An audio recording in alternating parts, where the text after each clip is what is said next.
Good evening. Welcome to APTN National News. I'm Melissa Ridgen. A court in British Columbia has granted an injunction to a company building a pipeline through Wet'suwet'en territory. On New Year's Eve, Provincial Supreme Court Justice Marguerite Church granted the injunction to Coastal GasLink. While the company has the consent of elected First Nations leaders, hereditary chiefs oppose the project. The injunction prohibits anyone from impeding construction or access to pipeline sites. Last January, the RCMP enforced an interim injunction from that same judge, using heavily armed officers to remove a blockade. The raid sparked nationwide protests. We will be following this story in the coming days. The University of Regina is under fire for refusing to cancel a lecture by a poet with ties to one of two men who beat an Indigenous woman to death back in 1995. The University of Regina says it would be against its principles to cancel a lecture later this month by George Eliot Clarke. Clarke is a Black and Mi'kmaq poet who edited some of the work by Stephen Brown, who changed his name from Stephen Comerfield after serving 4.5 years for killing Pamela George, an Ojibwe mother who supported her family by occasionally selling sex. George was taken out of town and beaten to death by two young white men who bragged to friends about, quote, killing an Indian. Advocates for missing and murdered Indigenous women and the Federation of Sovereign Indigenous Nations have called on the university to cancel Clarke's lecture, given his connection to one of George's killers. Clarke refused to say if he'd read any of the murderer's poetry during his lecture, which further fueled outrage. Lynn Lavalley is an Indigenous professor in the Faculty of Social Work at Ryerson University in Toronto. She's called on the University of Regina to do the right thing. This is not freedom of speech, nor is it academic freedom. If it was academic freedom, as I said in my letter, they would provide alternative perspectives to this narrative, but they want to entertain someone who has been working with Stephen Comerfield, the person who murdered Pamela George, with his accomplice Alex Ternowetsky in 1995. And for George Eliot Clarke, to say he's only known Comerfield for the last 4 months and wasn't aware of this. He actually made a statement over a year ago about knowing Comerfield and knowing what Comerfield did. So now he's agreed to present at this talk on missing and murdered Indigenous women and girls. It's absolutely inappropriate that Clarke has the authority to make this decision. The other side of this is the fact that University of Regina is so implicated in this. Ternowetsky's father was a social work professor at University of Regina. Comerfield himself was a student at University of Regina when he murdered Pamela George. They're so implicated in this. For them to sit back and say, no, this is simply freedom of speech, and Comerfield was a criminal, there's nothing wrong with working with a criminal. I agree that there's nothing wrong with working with a criminal, but this is a missing and murdered Indigenous women and girls event, and they're bringing forward someone who actually murdered an Indigenous woman. In a statement, the University of Regina said it, quote, encourages open, civil, and robust discussion on controversial issues. This may include hosting public lectures by scholars whose ideas might address controversial but important questions, or those who may have had working relationships with controversial persons, end quote. We'll continue to follow this story in the days to come. 26-year-old Inuk pop singer Kelly Fraser from Igloolik, Nunavut passed away on Christmas Eve in Winnipeg.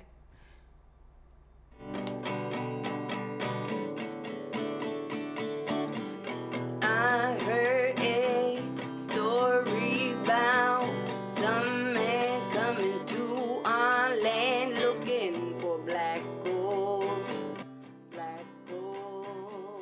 so gold. 13 of her covering Rihanna's song Diamonds in Inuktitut. She released her first album shortly after, combining English and Inuktitut with contemporary and traditional music. Her second album, Sedna, was released in 2017 and was nominated for a Juno Award for Best Indigenous Album of the Year that year. Fraser wanted to sing about her experiences of growing up in the Arctic and inspire young people. She was working on her third album at the time of her death.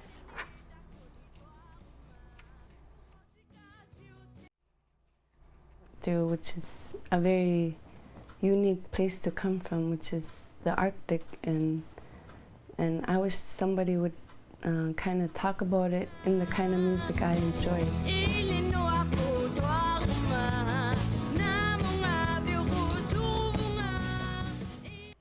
Mi'kmaq fishermen in Nova Scotia are now waiting for answers while police investigate a lobster fishing boat found sunk in a Cape Breton harbour on Boxing Day. The ropes were cut and holes were found in the hull. Ashton Bernard is the boat's captain and he joins us from Eskasoni First Nation. So share with us how this unfolded on Boxing Day when you found out about the boat. My buddy from Chapel Island First Nation messaged me and said, you got to call me right now. And he sent me a picture of the boat underwater. I was like, this can't be it. And I had to drive there right away and go check out what's going on. When I got there, clearly all the lines were untied and the buoys were cut. All the lines from the balloons were cut, and I know the boat was sabotaged for sure. It's been 20 years since the Supreme Court's Marshall decision, which says Mi'kmaq can fish for a moderate livelihood, although that's never been clearly defined. What has it been like fishing in your territory in recent years? I just started moderate livelihood fishing this past summer, and the whole process is a joke, I think, and I think it's a joke. It's been 20 years, and DFO are still giving us a hard time. They're treating us like criminals. And the highest court in Canada says we're allowed to do what we're doing right now. Is it other fishers that are treating you like criminals, or is it Department of Fisheries and Oceans staff or provincial ministry people? Where is the problem? I think the government should take some sort of blame to this. It's been too long, and DFO seized my fish this past September. They took 32 crates off me and my buddy Zach Nicholas. And now all this stuff has happened. I'm pretty sure it's going to be the non-natives sabotaging all our boats. Member 2 burnt their boat got burnt down this year, and now my boat got sunk last week. So I was going to say that too. So another lobster boat had been targeted by arsonists in Member 2 in October. Has there been something that's been going, like has there been an escalation, or has there been incidents with non-native fishers out there? I don't know. I'm not even sure if RCMP even has that file even still open, that investigation still going on. I'm not sure if anybody got charged. Or I don't even know what's going on with the investigation with my boat right now. What are you going to do going forward? You still have to make a living doing this. How is this going to impact how you operate? Well, my first mate and mechanic right now is on his way to pick up some boat parts, and we're going to get that boat fixed up, and it's going to go right back in the water, and we'll be fishing as soon as possible once that boat's going. I'm not going to stop. Are you confident that police are taking this seriously and that there's going to be charges as a result of what happened to the lobster boat in Member 2 and to your own boat on Boxing Day? I hope they find and charge somebody responsible for boat incidents. Right now, all I can do is fix my boat and head back out to sea and keep fishing. Ashton, thanks for taking time out of your day to share this with us, and hopefully it gets all resolved. Awesome, thank you. We need to take a break, but there's lots of news still ahead, and here's some of tomorrow's weather. Off on the east coast, we've got -1 in snow in St. John's, 5 with a mix of sun and cloud in Halifax. Happy Valley, Goose Bay, -5 in snow, -10 in snow in Kuujjuaq. Val-d'Or, -8 in snow. Chibougamau, snowing at 1 degree. 5 with a mix of sun and cloud for Ottawa and Peterborough, 7s for Toronto and London. -8 and sunny for Sioux Lookout, -8 and snow in Kapuskasing. -8 and snow for the Pod, -9s for Thompson and Norway House and snow. -6 for Gimli and Winnipeg, snow, -5 and snow in Brandon. -6 and sunshine for Estevan and Regina, -9 and sunny in Saskatoon. -11 and snow for Stony Rapids, mix of sun and cloud, and -8 for La Ronge.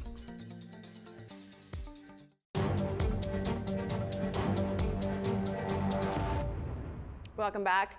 An 11-year-old boy is dead after what police are calling an altercation with his mother on New Year's Day in Thunder Bay, Ontario. Police responded to a home on the city's south side around 7 a.m. on Wednesday. The boy was found inside the home and transported to hospital where he was pronounced dead.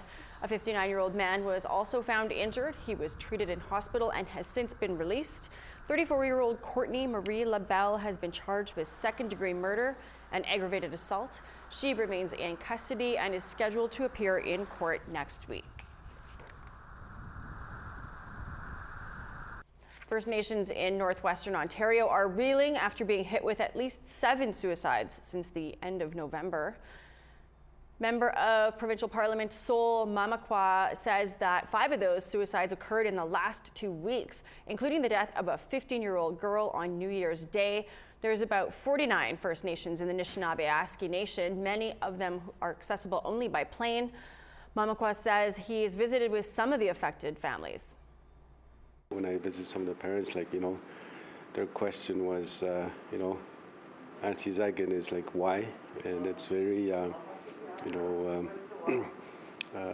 concerning. And then not only that, and then their next question is, which means, what am I going to do? And I think to be able to bring back resources to the communities, again, bringing services closer to home. We got to change the way we do things, and it's just a perpetual crisis, suicide crisis that's happening in our communities. So we need to come up with a plan that's community-driven. Our communities have solutions. Off-reserve members of Lake Babine Nation in northern BC hosted a Christmas dinner over the holidays. Their elders shared some of the history that's led to them being displaced, as well as modern-day challenges of living away from their community. APTN's Lee Wilson reports. St. Michael's Hall in Prince George was the gathering place for their 3rd annual holiday dinner. They are from the Lake Babine Nation, the 3rd largest band in the province, with 2,544 registered members. Like many other First Nations across Canada, over half live off-reserve in various communities.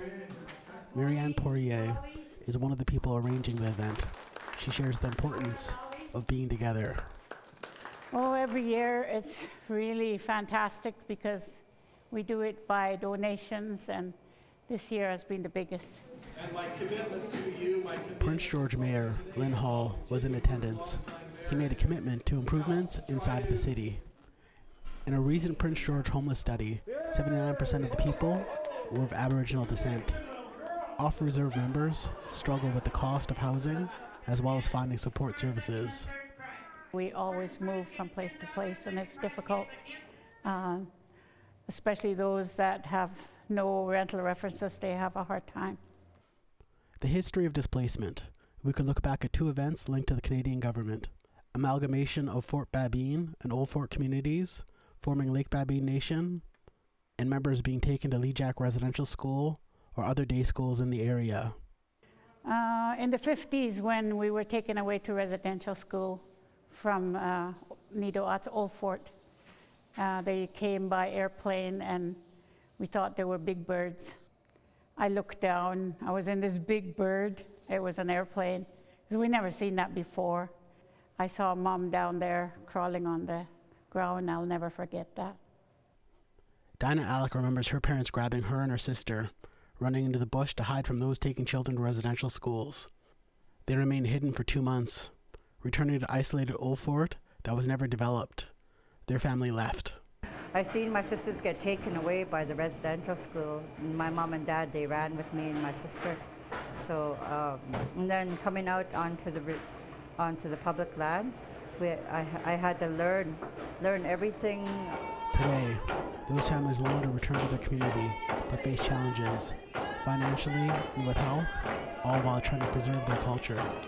So, and then coming out here and trying to live for ourselves, like rent, and try to go see the doctor, try to keep clothes on ourselves and food on the table for the children, and try to keep our elders from getting sick and dying. But it was too late. We lost our whole community of elders. What we have left is all that's left. Doris Munger shared some traditional songs at the dinner. She lives in Grand Isle, which is close to her old community, but still considered off-reserve. First, it's not home. our relatives are not there. My family's not there. It's all strangers, like living in the town. We own a house just like everybody else does. So it's not the same because I'm not with my people. Lake Babine Nation Councillor Werner Power says the funds are limited and it only accounts for on-reserve members, but they're trying to find solutions. Lake Babine is only serviced to service on-reserve members, so it's really hard to reach off-reserve. We've been trying to be innovative with Lake Babine, as in trying to enter into a foundation agreement that could recognize the off-reserve, and we can start servicing them. The Foundation Pathway Agreement is one with the province of BC. The nation takes steps to reconciliation with the land, title, and economics all considered. Poirier still believes the voice of off-reserve members are not being heard. She will continue to advocate so they don't bury loved ones away from the traditional home. It makes me want to fight more for our people because I'm not the only one who buried a body, a loved one in a foreign land.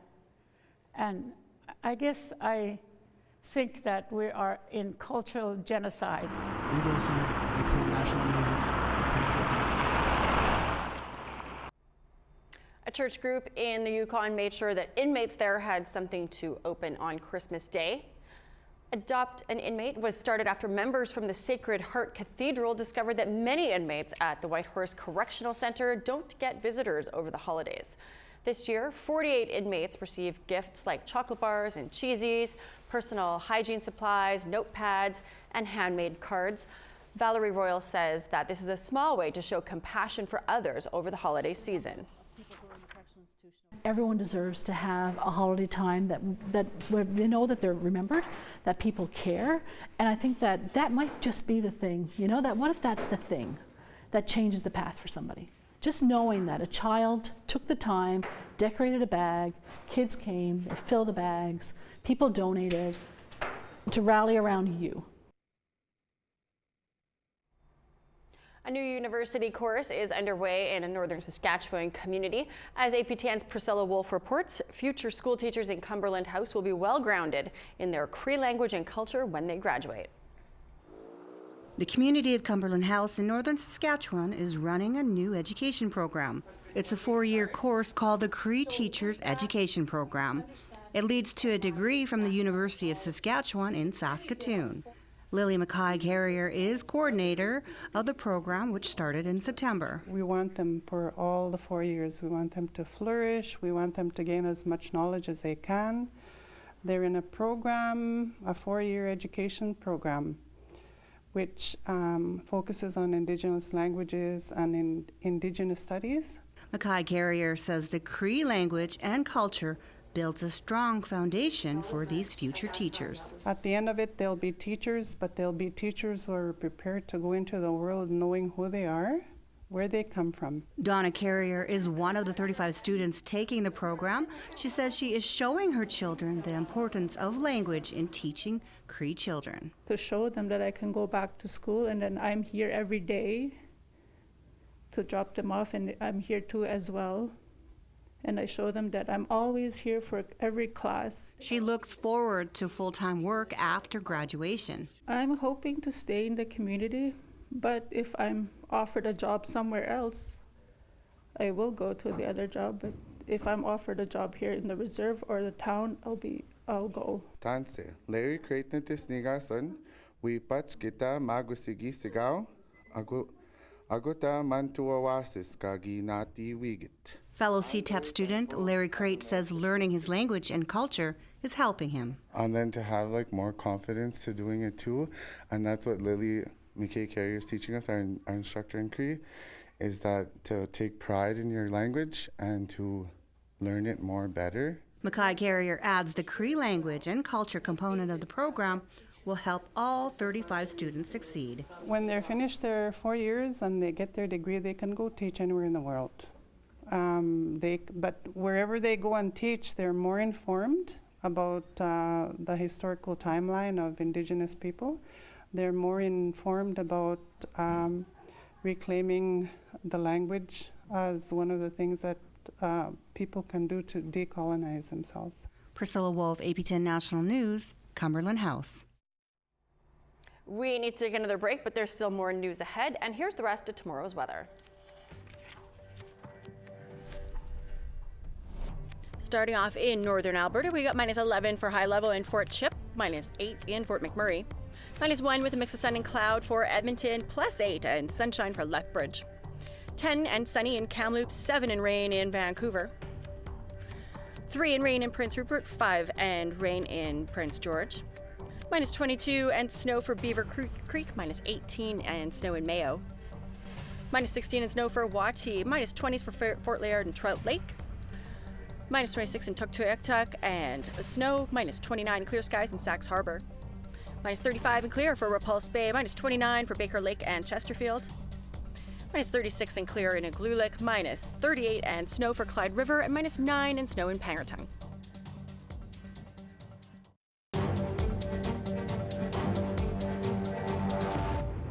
Welcome back. This next story is about a young entrepreneur who's got a bright future while relying on an old family tradition to make it happen. APTN's Tina House has the story. West Vancouver is known for its affluent homes, oceanfront condos, and amazing view. But here in another part of West Vancouver is this little stand along Capilano Road. Cars are lined up and business is good for Rihanna Lockhart. The 24-year-old nursing care student has owned and operated her own fry bread stand for the last 8 months, and she says it helps pay for her schooling. I never thought I'd be doing it until December, but here I am, out here, braving the cold. She says she goes through 60 cups of flour a day, and that makes almost 70 pieces of bannock. Her recipe is a family secret that's been passed down generations. The recipe is passed down from my dad, my mom, and my grandma. I copied theirs, but then I took it and I made it my own. She says she's always been an entrepreneur and started at the age of 8.